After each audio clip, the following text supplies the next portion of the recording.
maraming nagagalit ngayon dahil dito sa kabulastugan na nangyari dyan sa Bicameral Conference Committee. Naharap-harapang broad daylight. It's robbery in broad daylight, so to speak. Pero tingnan mo itong kumag na ito na Senate President daw siya. Anong sinasabi? After their hands were caught together with the chairman of the Appropriations Committee sa Senado. Yung kanyang kapartner in crime when they ran for president in 2016. Magkakampi ito. Partners in crime itong dalawa. Itong si Po at saka si Escudero.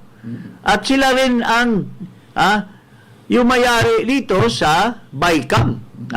They were the Senate President and the Chairman, sila lang ang dumadali at nakipagsabwatan sa House of Representatives. Ito, pakinggan natin itong Kilay Escudero na ito. Hindi ito perfectong dokumento. Walang budget na perfecto. Nag-a-apply dito ay isang simpleng prinsipyo na tinatawag na zero-sum game. Ibig sabihin, hindi natin madadagdagan yung gusto natin dagdagan kung wala tayong babawasan o ibabawas. People like me who know the kind of person this guy is, even when we were in the House of Representatives, magkasabay kami niyan, parating may willing dealing ito, si Escudero. He had willing dealings with the majority floor leader, and so on and so forth. At ngayon, may willing dealing na naman dito sa BICAM. And katabi niya yung kanyang kasabwat. This is the new Bonnie and Clyde of our republic. And tingnan mo, wala daw perfecto na budget. Ikaw lang nagsasabi niyan, Mr. Escudero. Kung gagampanan yung trabaho nyo at walang wishy-washy at walang willing dealing, magiging almost perfect or perfect ang budget. Pero sa kabulastugan na ginagawa nyo, galit na galit si Amy Marcos. Pakinggan natin si Amy Marcos sa kanyang kayo ang pinapatamaan dahil nakipagsabuatan kayo sa House of Representatives. Hayaan mo yung House of Representatives dahil talagang may agenda sila. From the beginning, they were transparent. Pero kayo, nagmamalinis, pero at the end of the day, nayari rin kayo. Why? Because mayroon kayong agenda. Your hands were caught in the cookie jar. Mayroon kayong agenda. Hindi lang yung akap na 5 billion sa inyo, 21 sa kanila. Last budget year, a very high official of the House has intimated to me na bawat senador may 3 billion na naka-allocate sa kanila. Maliban pa sa AKAP, maliban pa sa AX na mayroon din kayong yung kamay nyo is also in the cookie jar. May 3 billion pa na extra. And that is in the Department of Public Works and Highways. So, ngayon, hindi natin alam kung 3 billion pa ba. Baka, dahil sa willing dealing nila sa BICAM, baka every senator has that much, more than 3 billion in the DPWH. Dahil dinagdagan nila ng 281 billion. Lumampas sa 1 trilyon ang Public Works budget, mga kabansa. In violation of the Constitution, whereby it says that the education sector should have more in the budget.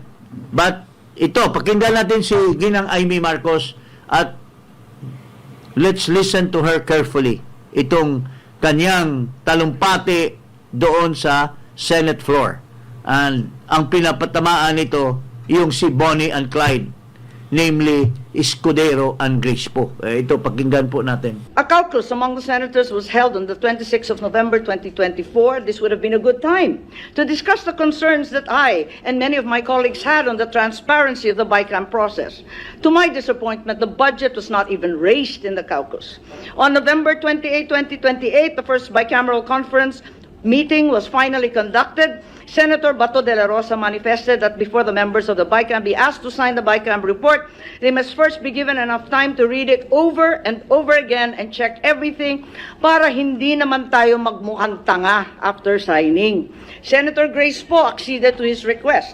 Notwithstanding the request of Senator Bato and the agreement thereto of Senator Poe, no BICAM report was given to me and many, if not most of my colleagues before the date designated for the signing of the BICAM report. Dumating ang ika-11 ng Disyembre, ang petsa ng pangalawa at huling BICAM meeting. Uulitin ko po, ang ikalawa at huling meeting nitong BICAM na ito. Minabuti kong hanapin ang mga papeles at dokumento bago sana magsalita at magbigay ng anuman reaksyon. Ngunit sa kasamaang palad, hanggang ngayon lahat kami ay nangangapa sa dilim. Walang mga detalye o paliwanag, ni walang konkretong numero. Ang tanging hawak ko ay ilang datos ng DSWD na tila nilapastangan, sabay ang PhilHealth, sabay na rin ang DepEd. Kaya't sa kabila ng pagnanais kong makisama, hindi ako pumipirma sa kahit anong papel hinggil sa BICAM report na yan.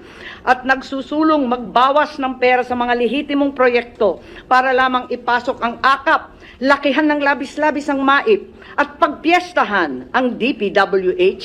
Paano naman ako pipirma sa blankot kulang-kulang na papel? The majority of the Senate contingent signed the signature page of the BICAM report. However, several of the senators soon refused to sign the rest of the report when they saw the drastic and inexplicable changes reflected therein. It was only at 6:14 p.m., much later that day, that my office finally received through an email, apparently a signed copy of the BICAM report. At approximately 8:20 p.m., members of the Senate purportedly ratified the BICAM report viva voce of the 2025 General Appropriations Bill. Uulitin ko po, purportedly ratified. Malaking himala. Sabi nga nung dekada 70, ayos na ang buto-buto. Nakakalungkot ang nangyayaring ito, and we should all be disheartened by the manner our BICAM was conducted, by the means the BICAM report was ratified. It is, after all, a very important, perhaps the single most important piece of legislation we pass each year. Isang yumaong miyembro ng Senado ang nirerespeto ng lahat na si Senator Dominador Aytona, anak ng Bicol, once defined the national budget, the General Appropriations Act, as the economic program of government designed for the people's benefit in numbers and figures rather than words and letters. This week, the greatest power of the legislature, the power of the purse, has been trivialized and wantonly squandered. Ito ba talaga ang BICAM report? Ang programa ng gobyerno para sa sambayang Pilipino na hirap na sa buhay? O para sa kapakanan ng iilan lamang? I also attempted to obtain a CCTV footage of the reported ratification of the 2025 BICAM report.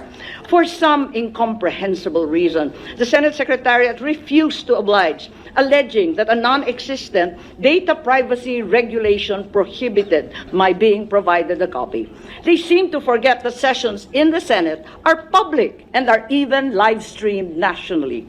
Nonetheless, the transcript reveals that the viva voce voting was conducted. Did we bother to ascertain how many senators were actually present on the floor at the time? I certainly was no longer there, and so many other senators had determined to depart. Would it have hurt to check if, as a parent, on so many other online videos, there were a mere 13 members present? As already pointed out, some of the members of the Senate only signed the signature page. After years as the Appropriations Vice Chairman for the opposition in the House, I know that it is custom and tradition as well in the Senate to sign each and every page. And since some of the senators, having never seen the BICAM report until that instant, refused to sign all the pages in the Senate copy of the BICAM report, would it not have been prudent to determine why did they refuse before proceeding to ratify it? Napirmahan nga ba ito? O isa na namang himala ang buo, kompleto, kada pahinang pagpirma ng mga senador natin? More disturbing is the fact that the BICAM report was ratified even though at the time there was no final version of the 2025 GAB report. Is it not the BICAM report that was supposed to embody all the changes that the bill had undergone during the BICAM conference? How can the BICAM committee release a BICAM report for the 2025 GAB when the actual 2025 GAB was still being finalized? Sunod-sunod, linuluto pa, at walang patid ata itong kababalaghan. Even as I speak, the final version of the 2025 General Appropriations Bill is yet to be printed. As late as yesterday, the 17th of December, those in charge of the budget, the real BICAM, are still trying to massage the budget. Masahe pa po, allocating and adjusting among themselves and their associates the infrastructure and other projects so that those who are in their good graces get a piece of the proverbial pie. Some may argue that what will be contained in the GAB is reflected in the BICAM report and that therefore it's not necessary for the GAB to be finalized before the BICAM report is released. Allow me to show you what the 2025 BICAM report actually looks like, at least in general terms. As an example, the DPWH budget has now bloated to a 1.113 trillion. The BICAM report shows that a total of 350,483 was added, while 61.834 was deducted, resulting in a net increase of 288.65 from the BICAM bill. In the summary report, there is a mere single line as an explanation for this massive increase, simply stating various infrastructure projects. This runs counter to our rules. You and I know that under Rule 12, Section 35 of the Rules of the Senate, the committee report must contain a detailed and sufficiently explicit statement of the changes or amendments to the subject measure. The same section also provides there must be a comparative presentation of the conflicting House and Senate provisions and a reconciled version thereof, along with explanatory statement of the BICAM. Instead of that detailed explanation and comparative presentation demanded by our rules, we only got various infrastructure projects. VIPs pala. VIPs meaning very important persons. Sino-sino kaya sila? Gaya na sambit ko, hinihimay pa ang himala. Pero para sa ilang mga VIPs. Real talk, can anyone in this chamber, this August chamber, ascertain what are these infrastructure projects by just looking at the BICAM report? Can any of us determine what is included and comprising the additional 350 additional funding to DPWH, as well as the projects and programs defunded as part of the 61.834 reduction? I plowed through that BICAM report, which I did not sign, hoping against all odds that there was a better explanation somewhere. Alas, there is not even a joint explanation narrating what these changes were about and why they came about. The explanation, therefore, of the 288.65 billion increase in DPWH is once again various infrastructure projects, ang mahiwagang VIP. Ang hinihimala pa nga, very important persons, very important party list kaya? When we were asked to sign the BICAM report, did any one of us have any idea what specific projects were being funded? If our job is to decide which programs or projects are funded, then we are remiss in fulfilling our obligations by approving a BICAM report that explains the 288.65 billion increase in DPWH with just 3 miserable words. Habang masusing sinusuri ng ating mga kababayan ang bawat detalye ng kanilang resibo sa grocery, ang bill sa kuryente para tiyakin tama ang bawat sentimo kanilang binabayaran.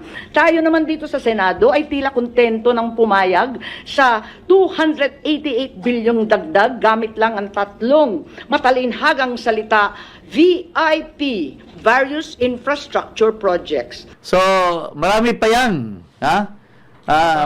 Makahulugan na pananalita Very important. si Madam Amy.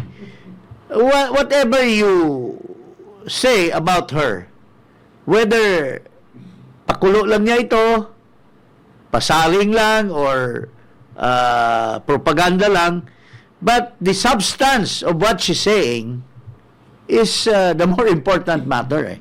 It does not mean na yung persona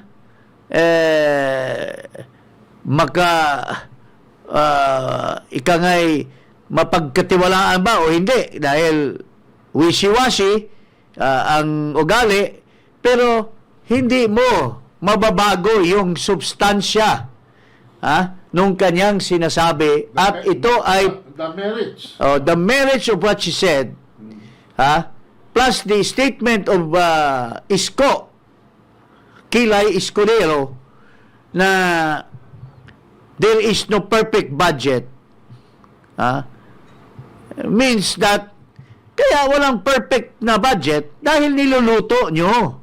Kayong dalawa ni Bonnie and Clyde, yung chairman mo na presidential candidate mo at ikaw yung vice presidential candidate, partners in crime kayong dalawa, kayo ang pinapatamaan ni Amy Marcos na being the leaders of the Senate and the main representative of the BICAM, ay pinabayaan nyo ang obligasyon nyo, yung integrity ng institution na nire-represent nyo.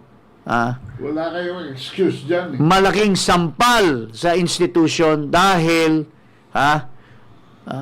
sip-sip lang pala kayo sa mga leaders ng House of Representatives. Yun ang pinatama ni Amy Marcos. Wala sila excuse dyan because there is a violation of the law of appropriating more than the Department of Education. 900 plus billion lang eh.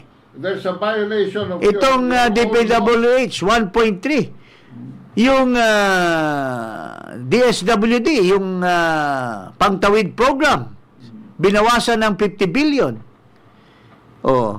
Pakinggan natin itong Grace po, kung anong dinadaldal niya tungkol sa PhilHealth. Pabalang-balang yung kanyang reasoning. Ito, pakinggan natin. Nakita natin na ang PhilHealth, yung subsidiya na ibinibigay ng gobyerno, na hindi man lang nila nagagamit. Okay? Ang PhilHealth ngayon, kung hindi ako nagkakamali, merong 600 billion na reserve funds. Nakadeposito lang yan sa, ewan ko kung anong account nila nilalagay, but definitely kung anong kinikita niyan, mas maliit pa mas mababa pa sa inflation. So, lugi pa yung gobyerno. So sa ngayon, ang PhilHealth ay hindi nabigyan ng budget sapagkat kailangan nilang gamitin muna yung kanilang reserve funds na kung nakikita ninyo, marami nang nagagalit dahil hindi nabibigyan ng tamang reimbursement. Hindi mabilis ang pagka-reimburse. Kung nakikita naman natin na ganong karami yung pera nila, kailangan gamitin nila yon dahil nasasayang lang. Anong ginagawa nung, ba't nila iniimbak lang doon? Hindi nila ginagamit. Tingnan mo ito. Parang hindi nag-iisip. Are you going to punish the beneficiaries of PhilHealth the paying beneficiary na kulang-kulang yung natatanggap nila just because the administration, the management of PhilHealth is stupid or incompetent? Why would you punish? Kanino ba ang kasalanan yang hindi nagastos yung pera, Miss Grace po? Kasalanan ba ng mga beneficiaries? Ang daming nagko-complain ng mga beneficiaries na ang tagal ng kanilang refund.